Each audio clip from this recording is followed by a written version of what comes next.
The Daily Compliance News for December 11, 2025, the Jack Smith Starts a Law Firm edition. This is Tom Fox, and I'd like to welcome you to the Daily Compliance News. The Daily Compliance News is the only daily podcast which curates 4 top compliance, ethics, and/or corruption stories for your listening and viewing pleasure if you're watching this on YouTube. The first story comes to us from Reuters. Jack Smith, yes, that Jack Smith, who investigated President Trump around the January 6th events and national security issues, has started a law firm with other former DOJ lawyers. I wonder if he could bring some corruption cases. We'll be watching with interest. Next up, from ESPN.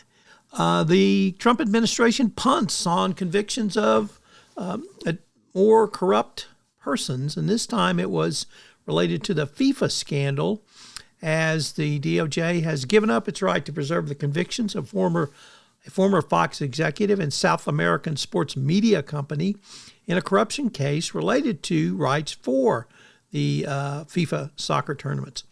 Hernan Lopez and Full Play SA were convicted in 2023 after a trial, and that appeal was upheld. But now the Trump administration wants to drop yet another convicted corruption case. Gee, I wonder where this will end.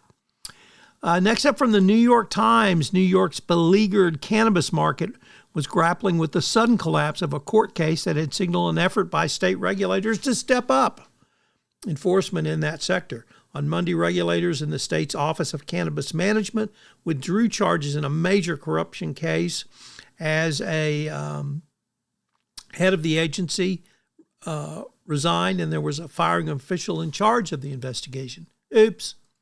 And our final story comes to us from the Wall Street Journal, which reports that Treasury Secretary Scott Bessent thinks that restrictions on banks around AML have inhibited economic growth, and he wants to put the Treasury Department in charge of all AML regulations.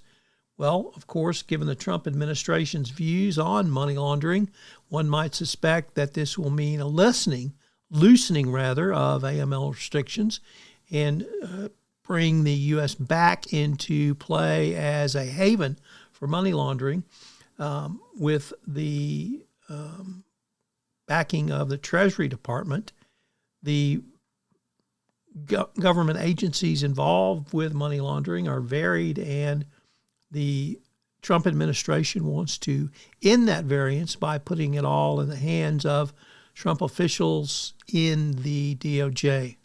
Gee, I wonder what could go wrong with that. Oh well, see you tomorrow. The Daily Compliance News is a production of the Compliance Podcast Network and a proud member of C-Suite Radio. Thanks so much for listening. I hope you'll join me again tomorrow.